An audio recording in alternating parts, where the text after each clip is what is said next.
แต่คนมีสิวนะเดี๋ยวนี้เนาะก็มีสิวนี่ก็สิวนี่ก็สิวนี่ก็สิวบ่นะบ่นอนนะเป็นอยู่แต่มันเป็นเองคนมันก็สิหายแล้วมันก็ดำบ่เนาะสิได้บาด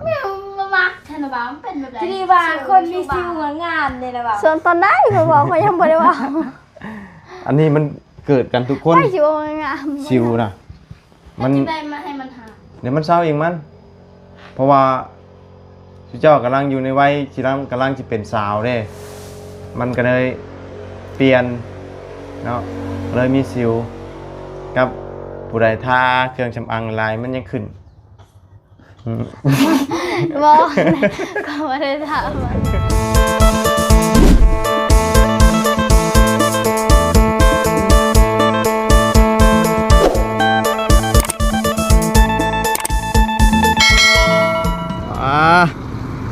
เบิ่งทางนี้ก่อน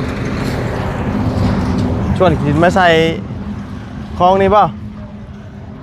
สบายดีสบายดีโอ้ยเนาะเอาใส่คลองรถ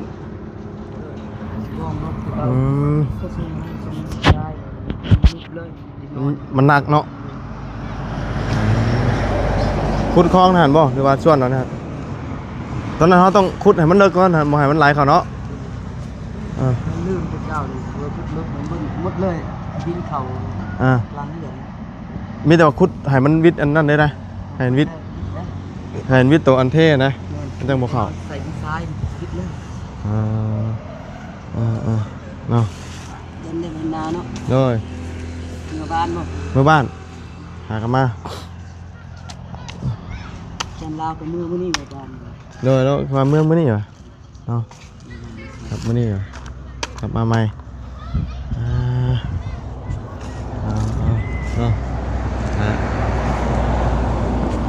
มาแปลงกันนะมองนี่นอนเฝ้าคุณคือเก่าฮะเฝ้าโรงงานคือเก่าเขาอยู่ในสุกี้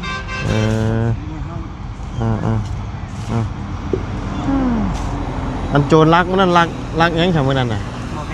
โมแบงใหญ่เลยเขาเอาแต่ทองมันบ่ทองใส่ไข่มันเลิกเอาใส่ไข่ก็ตัดตุ่นโจรมันเก่งเลยเขาอยู่ห้องงานเลยมือนั้นก็เข้าเลย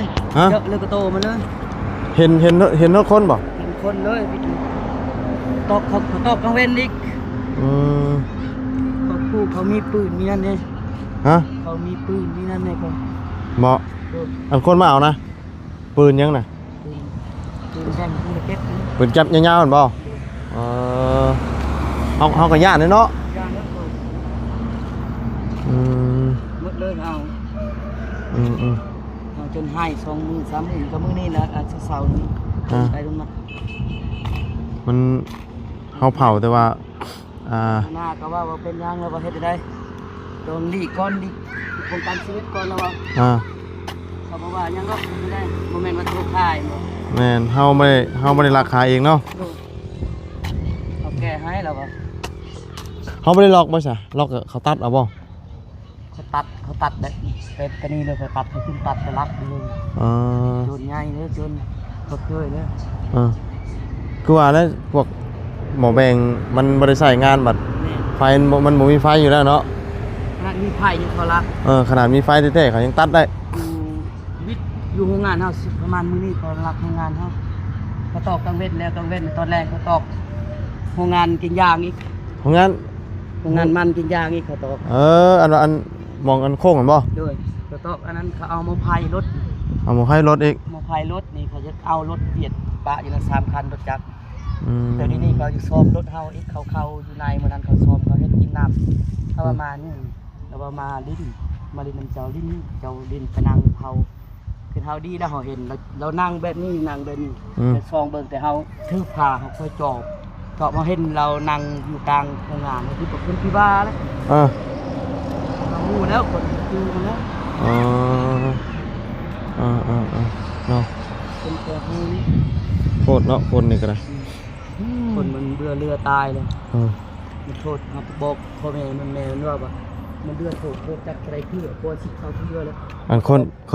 เคยติดคุกหลายเท่าละ มันก็ออกทุกคุก ออกมาล้างอีก ออก2-3มื้อ อืม มันลื่นเลยมันบ่ย่านเลย คนบ่ย่านเด้คำคนอยู่ในคุกแล้วนี่ เวียดก็เคยมันโทษ บ่ย่านหยังคนอยู่แต่ เวียด คุก ก็ส่งพาปี้ เออ มันจุดเท่าอยู่คุกแล้วเนาะ โดย มันก็รุ่นเฮานี่แหละ ก็ไงเฒ่าอยู่คุกออกมาเลยเฮ็ดสร้างคดีต่อ เขาบอกแม่มันว่าเป็นได้แม่มันเฮ็ดได้ทุกมื้อละหมาดในคุกก็ช่วยจานหมดเลยครับ ทับทิ่มไปเลยเออ แต่ว่างานแน่คนแบบนี้เขาเลือกเยอะแกหอนแต่เขาเอาปืนยิงเนาะ เออ เอ้าพูดไปเรื่อยจะถอดจังหวะ อืม ได้เงี้ยไม่ผมจะ โดยเอา จนให้เลยโอ้ย โดยเห็นอยู่ ยานเนาะ เออย านเนี่ยแต่ว่าเขาและเขาให้เขาแบบคือว่าเขา เผาแล้วกุ้ม เขารัก ดูแลของบ่ได้สิเนาะ แต่ให้ได้ก็ให้เย็นๆนี่ไม่ต้องออกแล้ว ฮะ เย็นๆก่อนเขาทำพอเขาพอมาจะพาออกห่อนนี่คือเขาลีกความนั้นเย็นๆก่อนแล้วออกไปเลยมีเรือนมีฟานเลย เฮาสิออกไปเฮาบ่อยากเผาแล้ววันนี้เนาะแต่ว่ามีแต่ว่านั่นน่ะจะค่อยออกยันออกแล้วมันมีคนเผาแทนบ่วันนี้ไผ เขาสิบอกเราให้เขาเราเอาเขาให้ หาเฮ็ดได้ไหมเนาะหาเฮ็ดได้ไหมก็พอได้อยู่ดอกเก็บไปเฮือนเฮาก็มีอยู่เด้อเด้ โดน กี่มันบ่มีเฮือนอันนี้เฮือนเฮาก็เฮ็ดแล้วเฮ็ดหยังแล้วก็มาอยู่เนาะแล้วก็เลี้ยงกันนอนกับน้าสาวอยู่เนาะโอเคก็ถือว่าเดือดร้ายเนาะ เลย ปูนเดือจิกโจสองบ่ สอบเดียว ชอบเดียวบ่เออ เรือนะปูนเก่าโปะหมดรีบโปะเลยพอเห็ดนี่12 12 ปูนเก่าเขาเทใช่ไหม อืมบ่ถ้าว่านั่นเฮาหาบอลเทก็ได้หาบอลเทแถวน่ะอ่ะขุดเอาอันนั้นน่ะเทเพราะว่ามันเหลือมันปะไว้ก็บ่ได้เฮ็ดหยังเด้เทไปโลดเดี๋ยวนะอ่ะเตียงได้เฮ็ดได้นี่ไว้นี่เด้อบ่ฮะ ตัดแบบนี้ ฮะ ตัดแบบนี้คือ ตัดแบบไหน ถ้าตัดกลางให้ยัดสิได้เขาค่อยตัดนี่ตัดแคมนี่ติดนี่เบิ่งนี่คือการคือติดสำคัญบ่อย่างนี่กับตัวนี้เนาะเราจะตัดนี่อันนี้เขาเข้าตัวตัดนี่เขาใส่บนใส่อยู่บนนี้ อ๋อ แต่วันนี้ตัวนั้นวันนี้ตัวนี้กายอยู่เรื่องการถือบอลกายสาวๆนี่มันถือบอลนี้เลยนั่นนะเอาเฮ็ด สิให้มันลมพอดีบ่ แม่น เออ ว่าได้ก็ตัดบางเทื่อก็สิตัดแต่ทึกเช่าบ่เช่าอันนั้นเนาะ อืม ทึกตัดตัวนี้ก็ทึกเช่าซื่อๆก็มีบ่อยากตัด อืม ลายนึง ตัดบากซื่อ ตัดปากมันให้ทึกกับ ๆ เช่า ให้สาวเข้า เพราะว่า พอดี แบบนั้นนี้ อืมพอให้มันลมมองกันเช้านี้ แม่น อืมก็ได้พี่กันเอาคำมันจีเข่าได้ ตั นะ เฮาก็สิได้เฮ็ดเอง มันใหญ่แล้วแล้วเข่าไว้ช่วงนั้นก็ได้ อะไรเอาจักเอาไว้อะไรกันนั่น ข้างนั้นก็ได้มันห่มบอลเจ้าตั้งอยู่นะนี่มันจังเย็นนี่ ตั้งนี้ เออในนอนเด่นอยู่ตารางเย็นนะเย็นคักเลย อยู่นี่เลยบนนี้ บอลใดก็ได้เนาะเออแต่ว่าเย็น ตอนหน้าเพื่อนแบบเฮาอยู่เขาเด้อ แต่ว่า นี้ครั้งนี้เป็นอยากใส่ แต่ว่าเย็นคักแล้วฝนตก ใส่วันนี้ก็ได้ อืม ใส่วันนี้ก็ได้ ฝนตกวันนี้มันก็บุกเขาเนาะคำว่าอันนั้นบัดนี้เนาะอันนั้นมันต่ำกว่าตัวคู่นี่เนี่ยมันไหลๆเขา ถ้าคิดว่ามันบ่ถึกนะเฮาสิเฮ็ดคันต่อนี่เฮาสิคิดว่าให้นำไปพุ่นมันถึกบนคันนี่เลยน้ำตกนี่ อืม ถึกบนคันเฮาเฮ็ดคันนี่เลย อันนั้นเนี่ยเรือบ่ก่อนบอกบ่เรือเนาะเรือคำมันเรือนะเจ้าก็จะ10 ปลายก้อนนี่เรียงกันไป ก็นี่เนาะ อ่า ก็แบบ เอาก้อนเดียวใช่ไหม ก้อนเดียวหมายน้ำมันไหลเขาหมายมันพระเขานะหมายมันพงเขาแต่ว่าอันนี้ก็เขาคุดลงนี่ก็ได้แล้วกับบไหลแล้วเนาะอันนั้นมันพงเขาในอันนี้ใช่ไหมมันเป็นคันคูอันเนี้ยเจ้าป้านจะเชื้อมันได้ไหลเขามันฝนตกเป็นคันคูใช่ นี่จะลึกสนิท ได้แล้วฝนตกเนี่ยมันก็ลงโกนมันก็โกนอีกเลยก็โกนลงอีกเข้าบันไดแล้ว ฝนตกแล้วมันเข้าขึ้นอีกแล้วเนาะ มันก็โกนลงแหละ ถ้าเฮ็ดลึกบนนี้มันน้ำจึงนี้อีกน้ำอะไรคุณเอาตัวนี้ต่ำตัวนั้นสูงนี่ก็เราเฮ็ดเพียงกันกับตัวนั้น นี่ก็ได้แล้วนี่ฝนตกมามันก็เข้าบันไดแล้วเดี๋ยวปูนแดงเนาะเนาะมวยมันแข็งมันจักถึงน้ำฝนเนาะตะปูว่าอยู่นี่ ตะปูนี่ แม่นบ่เพราะตะปูเดือดร้ายเนาะตอนนั้นเนาะตะปู บนเรือลายเลย ตอนนั้นคือตะปู10บ่ลายพอแก๊สไงเด้นี่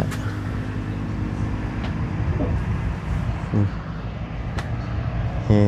ทรายเรืออยู่เอา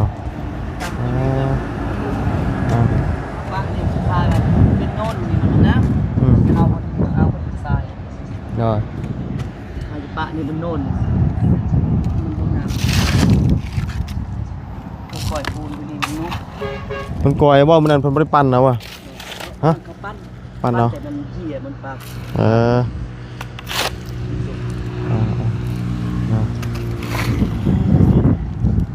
ทางนี้นี่ไหลบ่ค่อยแห้งมานะ ได้กอดได้ห้องช่องห้องเพิ่งพักมัน ฮะ กอดได้ช่องห้องสบายว่าเงินก็ได้มาบ่ได้เงินดอกเราค่อยเป็นค่อยไป ตก30-40 ล้านพุ่นละ ประมาณนั้นนะก็หน่อยเดียวก็แพงอย่างเดียวนี่มีแต่นั้นแพงๆเด้ ปูนกระแพงนี่นี่แพงหมด ปูนกับเซียนปลายจักบ่สอบนี่สอบเซียนปลายมีแต่นั้นแพงๆจากสอบนึงตอนเฮ็ดเฮือนน่ะ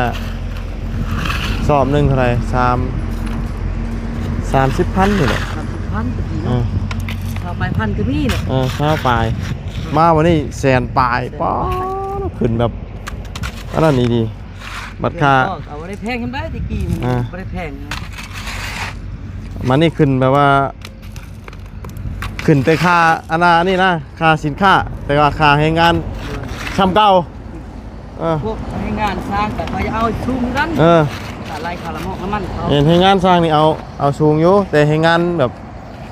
คือเป็นลูกจ้างในโรงงานสินะ สร้างกับนั่นกับสำคัญเลยนะกับชื่อเครื่องนั่นเนาะเครื่อง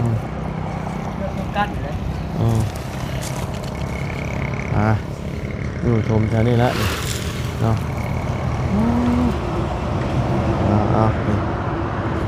อันนี้ก็ไว้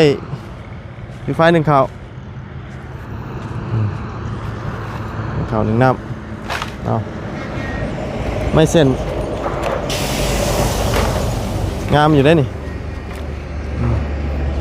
มึงไม่ใส่ได้เยอะตัวนี้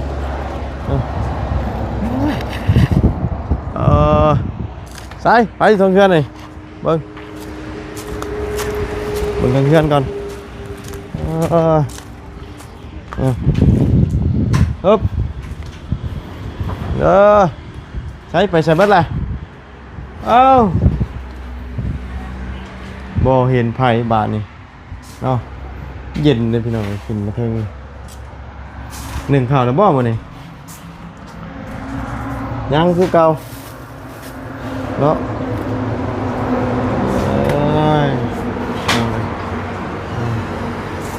เอาโอ้ลำทางเพลงเนาะอยู่นี่เนาะโอ้โหมาเล่นบ่เย็นบ่ฮะมันมีสัญญาณอยู่นี่มีสัญญาณมันสูงเนี่ยเด้สัญญาณหายากเลยเดี๋ยวนี้นะพี่น้องเลยสัญญาณอินเทอร์เน็ตนี่ฮะ เป็นยัง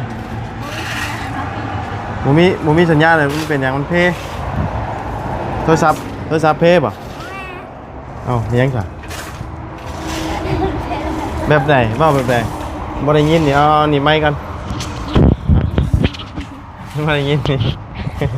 เอามาตามมาดีกว่า เออ ตามมาเนี่ยเดี๋ยวเรา ฮะใช้เลี้ยงไว้ให้อ่ะ อย่านู้นสิ ฮะ นู้น อ้าว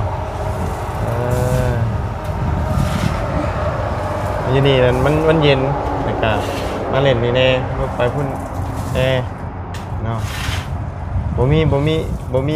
พัดลมแต่ว่าเย็นเนี่ยมันมีลมบดมาเลยเนาะบ่ได้เอาน้องบ่มื้อนี้ ไม่เอา ฮะ พังแล้วทันที แน่นะแม่นอยู่บ่แล้ว ไม่ทันที ไปเบิ่งอยู่บ่ฮะ แล้ว อืมมุมนี้สิมืดได้ไหนมืดได้นี่มืดได้มุมนี้ต้องมุมนี้มันแจ้งนี่เอ้ยทางนี้มันมืดเนาะต้องมาทางนี้นี่ทางนี้มืดทางนี้โอ้ยมาดูมึงมานั่งสิมันจังบ่มืดมันจังแจ้งแน่นี่เห็นบ่จะแจ้งเนี่ยแบบนี้เนาะโอ้มองนั่นนั่งเย็นอยู่แต่มันมืดมันย้อนแสงเด้ใกล้ได้นี่เนาะใกล้สิเข้าโรงเรียนได้เนาะมื้อใด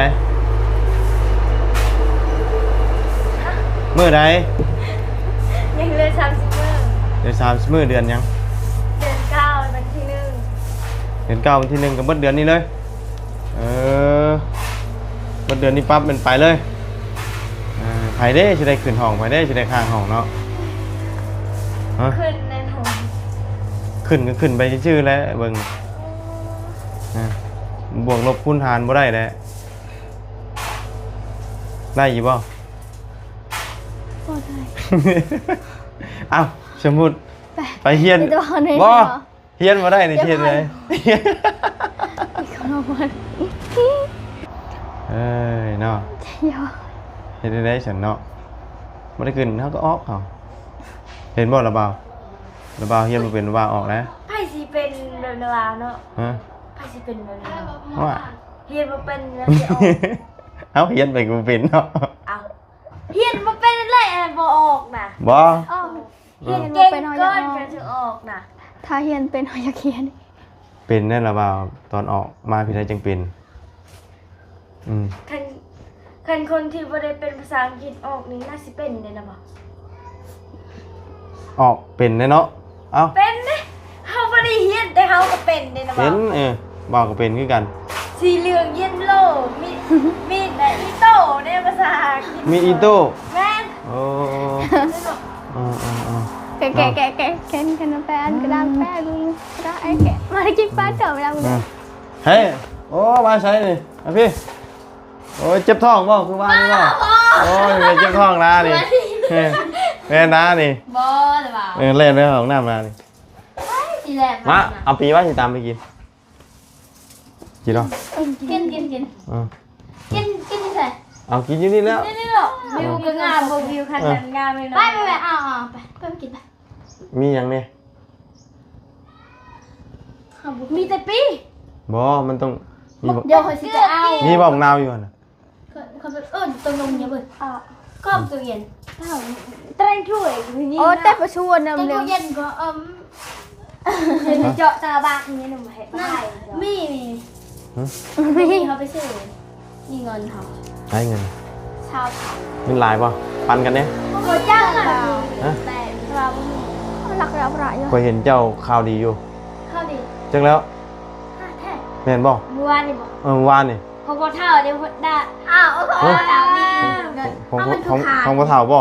เออ แต่มันเรียกได้พระมีบ้า แต่เขาซื้อบัตร พระมีแล้วมีบ้า มีแต่เท่านี้แหละ บ่ เที่ยวมั้ง ต้องเป็นได้บ่เฒ่านะ แต่ว่าคนมีเขาดีดิ เอ้าจังแล้ว เรียกพระกับปุ๊ บ่แม่นบ่จ้ะบ่แม่นบ่ เราจับซื้อแต่เงินเงินเท่า เท่าไหร่ 9 ล้าน พาไปเลยพาไปแล้วบ่ ซื้อยา ซื้อยายัง ค่าซื้อยา5 ล้านซื้อยา ซื้อยายัง ยาดีโรคตับ อ๋อบ เรียนต่างก็อยากจ้าง เป็นยาหักไหมบ่หรือว่าเป็นยาไอ้นี่ บ่ฮู้กันน่าจะยาเป็น หาล้านซื้อกินเท่านึงกันได้เนาะไม่ได้อ่านยางเขาไปหาเราพี่น้องเลยเนาะพอจะมาเห็นเรานั่งอยู่ตารางเดียวนี่ เหมาะจริงหนักจริงเขา เนาะ แล้วก็ ที่จะจ้างหมดเลยแต่เห็นน้ำตา นี่อย่าง แล้วบอกว่าด ไพ่ด ำแล้ว นี่ก็ผู้ใดน่าสดเนาะ ำฮะ ผู้ใดน่าสดนี่ผู้ใดทานกาแฟผู้ใดทานน่าสดนี่ อ้าวอ๋อเดี๋ยวเคตา นาละว่าวเนี่ยสด บ่ใน3 คนนี่นะเนาะ เนาะท่า2 คน แท้ อืม เพิ่นได้ทา นี่กระหมอกนี่กระหมอก อ้าวเธอทาอะไรไปนะบ่าว มีแต่คนมีสิวนะเดี๋ยวนี้เนาะเออ ก็มี อืมสิวนี่ก็สิวนี่ก็สิวนี่ก็สิว บ่นะบ่าว อืม ไผ่ น เชีย อ วน นะ จ้ะ เป็นอยู่แต่มันเป็นเองคนมันก็สิหายแล้วมันก็ดำบัดนี้ เนาะขี้ได้บาด มันมักเธอนะบ่าวมันเป็นแบบไหนที่นี่ว่าคนมีสิวงามๆเลยนะบ่าว ส่วนตอนได้เขาบอกเขายังบ่ได้ว่า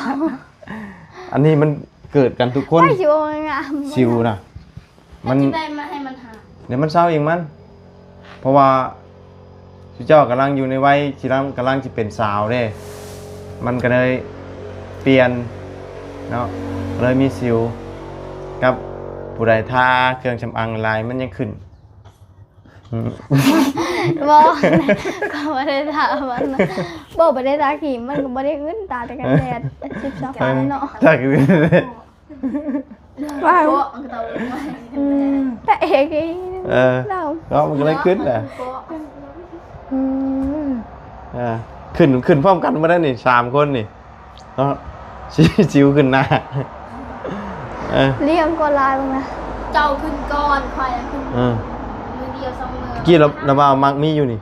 ตุ่มเดียว เป็นใหญ่ๆเหรอ คอยมักขึ้นได้ เออ มักมีอยู่เกมนี่บีบนี่เจ็บขนาดเนาะเออแต่ว่ามันบ่มีหัวเด้มันเป็นสิวแบบว่า อันใหญ่ๆแบบว่าเฮาบีบแล้วมันบ่มีหัวนะเจ็บสิวนั่นน่ะ ชิ้นเสียง บ่สิวหัวใหญ่คือผีนี่นะแต่มันบ่มีหัว อาชีพ หน้าเสียวคอยกับบุกี้หัวแบบ เอ นี้ อ มันบุกี้เลยเดียวคุณบีบนี่นะ เจ็บเนาะเป็นสิวแดงๆกี่เชื่อ แม่มันมีหัว แต่มันบ่มีหัว คอยกับบุกี้ ตัวนี้มันสินานเศร้า นี่นะแม่มันนั่นเจ้ามันนั่นฮะไม่แล้วเพิ่นก็เป็นคือกันชอบเชื่อค่ะเป็นนะเรา เนาะมันสีแดงลามไปเรื่อยๆจนเต็มหน้าผู้เต็มหน้าอะไรมันกัน พอเลยคนตายจะมาหา อ้าวฮอดเบิดไวอันว่าอันนั่นมันก็เศร้าเองมัน แท้จะบ่ามันลามหมดหน้าตาของมันขี้ร้ายนะบ่ามีแต่แน่จุดหอยดำๆนะเพิ่งจะดีนะ โอ้ยเดี๋ยวไอ้นะ แห้งบีบแห้งด อ้าว ไปบีบเดี๋ยว ำฮะบ่บีบกันดำกี่กัน เรื่องของไงเจ้า เนาะเอาสิวบ่มีหัว กระด ฮะ ำบีบกระด บีบก็ด ำบีบมันแหละ ำ ดำกระด บ่คำสิวมีหัวนะบีบน่ะบ่ดำคำสิวแดงๆนะบีบน่ะดำมันมีหัวนะมันเศร้าเด้ ำบ้าอยู่ในกองก็เห็นบ่อันนี้ ฮะ เห็นบ่ เห็นหน่อยนึง เคยเลยนะบ่เห็นบ่ด ฮะ ำเห็นบ่ดำ เห็นอยู่เห็นมาลายบ่าวมันมีเลยนี่เบิ่งเนาะนี่หน้าเกี้ยงใส่ปิ้งเลย อันนั้นเคยเห็นบ่ซิวที่บ่มีหน้าดำบ่ เอาดำแล้วบ่ได้ทานหยังเนาะคุณทางกับขาว แล้วไปทีมงานไทยในทางกระแบก ทาเบิด ถามว่า เดือนละเปล่า ลูกมูลต้องไปทาดิบางคนก็ไม่ได้ทาดิ เอากระท่าอะไร บางคนไม่ได้ทา เราไม่กินที่ยาเจียวเมื่อ นี่เทียบเจียมบาดก่อน บ่าวไล่บ่าวตูน คือเพิ่ม ลุงเพิ่มลุงเพิ่มนั่นอันดับ1นะเพิ่น เขาพูดแต่ละวันทีนึง เป็นทาครีมหน้าใสคุณเด้ เขาพูดแต่ละวันเด็ก ทาคือกัน เห็นเราตอนประมาณมิดนาตอนเช้าเรานาเราวะค่ะ หน้าเอาแล่นตอนนั้น ทาเบิดเด้ เดินจะบ้าไว้ บ่ทา ทา รเนี่ยมาทาลุงนวดเนาะ จักบ่ฮู้คือกัน ลุงนวดเรามาบริขา ไม่ทราบบ่ อ้าวแต่ละมือเราก็ไม่ได้ขาวหนาแล้วดำเก่ามันเป็นธรรมศาสตร์ แล้วเบาขี้ข้าน เลี้ยงแต่พันธุ์เรา ใช่ป่ะทักษะตัว ขี้ข้านเด้ขี้ข้านทาเนาะ ไปตั้งก่อน มันบ่เคยเลยก็บ่อยากทา อันก็ไปจูแหวะทำ เนี่ย อ่ะ เนี่ย ตรงนี้ อันตะแบจูกับบ่ แม่ กับใช้ ก็เขาไม่ได้ว่ายังว่าจะไปจู ฮะ ตรงนี้ เลยนี่แต่เจ้าไปเตรียมหาประเด็กเด้อ ว่าไปซื้ออันนั้น กับบักนาวเด้อ แบบเจ้าก็เราเลี้ยงให้หมอนะ เลยเลยว่ะ เดี๋ยวสิตำให้กิน เลยกินอย่างนี้เนาะ กินนี่ละเดี๋ยวช่วงเร่งกัน อ้าว เดี๋ยวพอดีแล้วเดี๋ยวบ่าว เตรียม เดี๋ยว ก็ได้ เดี๋ยวบ่าวกลับมา แซ่บๆเลย เชฟรับรอง เดี๋ยวนี้เกินน้ำลาย เดี๋ยวสิไปหาเอาบักนาวประเด็กเด้อ มักเล่น บ่ใส่ก็ได้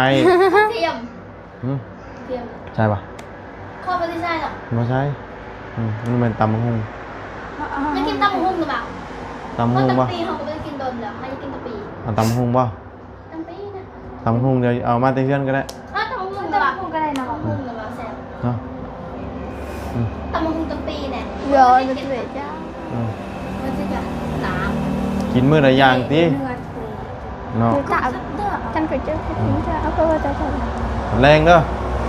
ช่วงเบิ่งก่อนเนาะตอนนี้หากระเที่ยงเดี๋ยวลงพุ่นก่อนลงไปเบิ่งเด็กเลี้ยงงัวก่อน อยู่บ้านไหน อยู่ใกล้ๆบ้านน้องชัย อยู่บ้าน2 โมง 2-3 โมงก็ได้เนาะ บ่าวเขามีงู ฮะเลี้ยงว่างัวเลี้ยงว่า เลี้ยงกันมีนะ อ้าวจะไปเลี้ยงใช่ ที่เท่านี้กินยาเที่ยวหนึ่งงานนะบ่าว มันบ่กินยานี่นะ กินยาน่ะ มันบ่กิน มันกินแถวเดิน มันเจ็บปากมันจะกินยาอ่อน มันกินบากระบองกินนะพวก มันนี่มันกินได้มันใบมันนี่ ปล่อยในมัน กิน ปล่อยเดี๋ยวเอาบอกว่าก็ปล่อยใกล้ๆปล่อยในสวนนี้พายังไงบ้าก็ยังยา ปล่อยชวนจะดีป่ะ ด้วยสวนที่นี่หมดปล่อยสวนเขาอีก ให้มันกินบ้าง ผู้ขึ้นให้คอย นะว่าเขาอยากให้มันหกแบบ ปล่อยงัวแหละ แม่น กิน แล้ว ยาหมดนะ ไปๆซะพี่น้องกันนะมิแต่ว่าออกก่อนบาทนี่เอ้ยใครในมื้อนี้อากาศกินนี่ฝนตกนิดๆแน่หน่อยนึงแล้วบัดบ่ตกครับเนาะเลี้ยงบ่ได้1ข้าวแล้วมื้อนี้บ่ได้1อยู่นี่นะมื้อเพราะว่าเห็นอันนี้ยังมีปกติอยู่ ไม่ได้นึ่ง นึ่งไป บอกเลยลืมแม่คอยนึ่งแล้ว เฝ้าดินอนแต่ละคืนนอนหลับคักบ่ตื่น ครับตื่น นอนหลับนะบ่ นอนหลับนะยามเลยจะนอน อืม นอนสบาย ตื่นมาอีกเทื่อนึง8-9 โมง หัวโย 8-9 โมงตื่นนี่นะ ให้ตื่น บ้า 8 โมง 8-9 โมง ตื่น6 โมง เช้านี้ว่าตื่น8 โมงครึ่งนอนอยู่ได้แต่กินน้ำหอมเอาน้ำพันฉีดนะกุม ว่าบอกเขานอนนะเวลาเขานอนนะเขาว่ามันยังไม่ทันแจ้งมันยังไม่ทันอิ่มเด็กเขานอนเขาคิดว่าโอ้ยยังไม่ทันอิ่มแจ้งคือแจ้งไวแถมบ่อิ่มนอนมันเป็นแบบนั้นเลย แม่นนอนให้อิ่มแล้ว มันบ่อิ่มเลยว่ะ ช่วยก็ยามัน แต่ว่าเขานอนดีกว่า100 ปีดิ ฮะ เขานอนดิยังไม่ทันอิ่มดิได้บ่ เฮ้ยเฮาหาก็นอน หรือเปล่าเขานอนตั้งแต่เขาเกิดมา2 ปีแล้วนะว่า4 ปีเลย ก็ไล่เอาติ ใน เฮาระวังเอา เดือนหนึง 10 ทั้งมือเขานอนเดือนหนึง 10ปี 30 มื้อ อายุ13 ปีนี่ไล่เอานอนเดือนหนึงจักคืนจักมื้อ เดือนหนึง30 บางเทื่อเดือนนึงก็31บางเทื่อก็29 มื้อ เนาะโอ้นอนหลายอยู่แล้วเนาะ ไล่เบิ่งแต่เฮาเกิดมา มาเขานอนพอปัจจุบันนี้ฉันจะไปหนาอยากนอนนี่แหละ ถึงนอนเลยเนาะเมาอะไรอยากนอนอ่ะนี่ไปเสร็จเนาะมีแต่ว่าเดี๋ยวคำว่านั่นน่ะไปเบิ่งเด็กเด้งงออะไรจังสิชื่อประเด็กเด้อ โดยแบบ ตำหุงหรือว่าตำปีเนาะ โดย ตำปีกินจับแซ่บจังบะเนาะรับรองตำกินอยู่นี่วิวสวยๆงาม จง ๆ จ เนาะคำว่าเอามะฮุงสิเอามะฮุงมาเตะเฮือนมาตำเนาะไปอยู่ดีไม่แห้งสบายดีเด้อไปพี่น้องเลยเนาะไปแล้ว